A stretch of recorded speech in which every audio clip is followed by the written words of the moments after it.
Hello guys, എല്ലാവരുടെയും ഓണപരിപാടിയൊക്കെ കഴിഞ്ഞിട്ടുണ്ടാവുമെന്ന് വിചാരിക്കണം. ഞങ്ങളുടെ കോളേജിൽ ഓണപരിപാടിക്ക് പോകാൻ കേട്ടോ. ഞങ്ങൾ ധാവണിയാണ് കൊടുത്തിട്ടുള്ളത്. പിന്നെ നമ്മുടെ ഹോസ്റ്റലേഴ്സിനൊക്കെ കണ്ടിട്ടുണ്ട്. പിന്നെ ഒരു മാസം കഴിഞ്ഞിട്ട് കാണുന്നുണ്ട്. കുട്ടി എനിക്ക് 2 കിൻഡർ ജോയ് ഒക്കെ സ്നേഹത്തോടെ കൊണ്ടുവന്ന് തന്നിട്ടുണ്ടായിരുന്നു. പിന്നെ നമ്മുടെ ഡിഗ്രിത്തെ പിള്ളേരുടെ ഡാൻസ് ഒക്കെ സ്റ്റാർട്ട് ചെയ്തിട്ടുണ്ട് കേട്ടോ.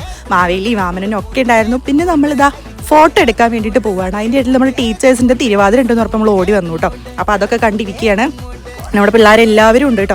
അത് കഴിഞ്ഞ് ഉച്ചയായപ്പോഴത്തേക്കും നമ്മൾ പിന്നെ നേരെ ഫുഡ് കഴിക്കാൻ വേണ്ടിയിട്ടിരുന്നു. ഞങ്ങളുടെ സാറ് കണ്ടോ, പൂക്കളവും എല്ലാം കൊണ്ടൊന്നും നിറഞ്ഞിട്ടുള്ളൊരു വൈബ് ഷർട്ട് തന്നെയാണ് ഇട്ടിട്ടുള്ളത്. പിന്നെ നമ്മളിതാ പിന്നെയും വീഡിയോസൊക്കെ എടുക്കാൻ വേണ്ടിയിട്ട് പോയിരിക്കുകയാണ്. അത് കഴിഞ്ഞപ്പോൾ പെരുമഴ. പിന്നെ ഞങ്ങളുടെ സാറിൻ്റെ കുറേ പുരാണ കഥകളും എല്ലാം ഞങ്ങൾ കേട്ടിങ്ങനെ നിന്നു. പിന്നെ ലാസ്റ്റ് നമുക്ക് എൻജോയ് ചെയ്യാനുള്ള ടൈമായിരുന്നു കേട്ടോ. സ്കൂളിൽ പോയിട്ടുള്ളതും ലെസൺ പ്ലാൻ എഴുതിയിട്ടുള്ളതും എല്ലാ ഫ്രസ്ട്രേഷനും അങ്ങനെ ഞങ്ങളിതാ ഈ ഡാൻസൊക്കെ കളിച്ച് തീർക്കുകയാണ്. റോസും അജിനൊക്കെ വേറെ വൈബായിരുന്നു. ഞങ്ങൾക്ക് പിന്നെ അത്രയ്ക്ക് വലിയ ബുദ്ധിമുട്ടില്ല ടീച്ചിങ് പ്രാക്ടീസ്. പിന്നെ നമ്മുടെ ടീച്ചേഴ്സും കൂടെ അങ്ങ് ഇറങ്ങിയോണ്ട് നമ്മൾ അത്രയും ഹാപ്പി ആയിരുന്നു കേട്ടോ. പിന്നെ നമ്മുടെ ശിവാനിക്കുട്ടി, അഞ്ജനക്കുട്ടി ഒക്കെ ഉണ്ട്. നല്ല രസമായിരുന്നു കേട്ടോ. അപ്പം അങ്ങനെ ആ ഒരു ദിവസം കഴിഞ്ഞു പോയിട്ടുണ്ട്.